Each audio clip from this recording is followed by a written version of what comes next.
My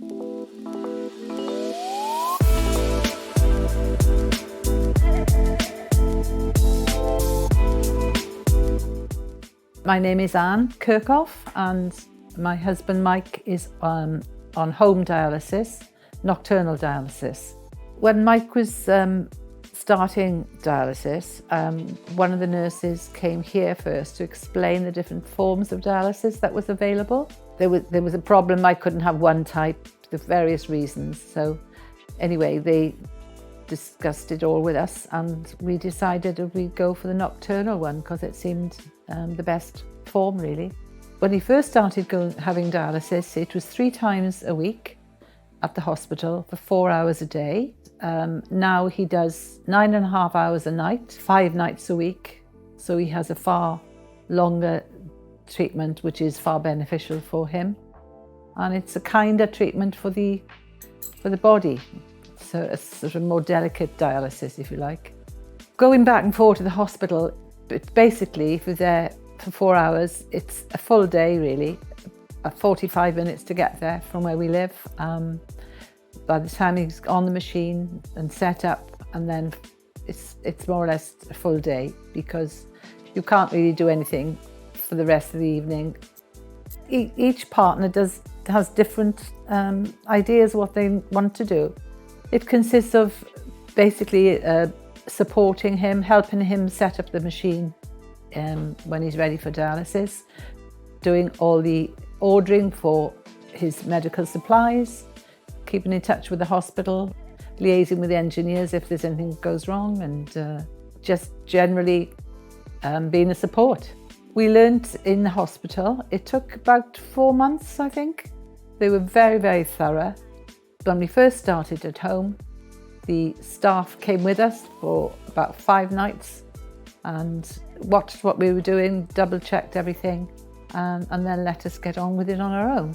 But at the same time, we're just at the end of the telephone, we can just ring them for any queries or any problems. My husband was a little apprehensive about getting needles in and things like that. And it is a little daunting, the thought of it, but the support you have is incredible. I mean, the machine won't let you do anything wrong. It's very, very sensitive. So that's reassuring really. And, you know, there's little quirks and things happen sometimes, but we're taught how to deal with those. We go up about 9:30. Mike's sort of hooked up to the machine then by about 10:20. Away to go for the rest of the night and get him off about 7:30, 7:45 in the morning. This is the bedroom where the dialysis takes place. The machine there in the corner.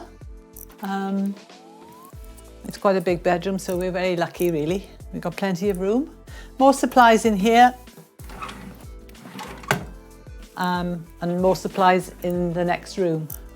In the past, we've had water supply cut and electricity supply, not through our fault, but we are on a priority list with the water board and the electricity board as well. So they let us know if it's likely to happen, and if the water supply is cut, the machine tells us, so we have to stop or not do the dialysis. So if we do get an electricity cut in the middle of the night, there's a special alarm that goes off, and we've got a small generator that carries on. That's it. So all the safety precautions are all there in place, which is reassuring. And in here is where all the medical equipment and medical supplies are kept. And they're delivered once a month. So no problems with running out of anything, obviously. And this is the other machines, and there's more supplies. I had to curtail what I was doing because my life was surrounded by Mike's appointments and different things, because it's not just back and forth to the hospital, different GP and stuff like that. So my choir is in the evenings, but that's okay because Mike doesn't do every evening. So I choose it so when my choir's on in the evening, I can do that. So, and I go walking 10, 12 miles a time, rambling if you like. So I get on with that.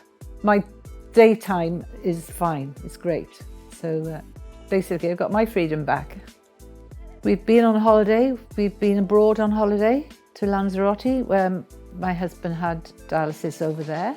It breaks your holiday up a bit, you have to be honest about that, but at least you have a chance to go away. I've also been on holiday. I go regularly once a year, or try to. I book Mike into the hospital for dialysis while I'm away, and they're quite happy to do that because it gives the carers a break as well, you know. There's no expense for dialysis when you go abroad. It's all paid for by the National Health Services or negotiated with the country where we're going or what area you're going to. So you're not out of pocket as far as dialysis is concerned. Obviously you could pay for your own holiday, but everything's taken care of. Would I recommend this type of dialysis? Definitely, without a doubt. Mike's quality of life and his health is better. He's less tired, he's far more relaxed. It makes you have the day free to do whatever you want to do. It's sort of part of our routine now. You still got to watch the fluids and stuff a little, and the diet. There's certain things you are not recommended to eat, but because he has such a long dialysis, 5 nights a week, all the toxins are being taken out much quicker and more frequently. And yes, it's a bit daunting when you think about what you may have to do, because it's a lot of medical procedure, you know, that you're maybe not used to, but you have all the support you need always. So, just go for it. You'll get brilliant training, brilliant support. As far as we're concerned, absolutely wonderful.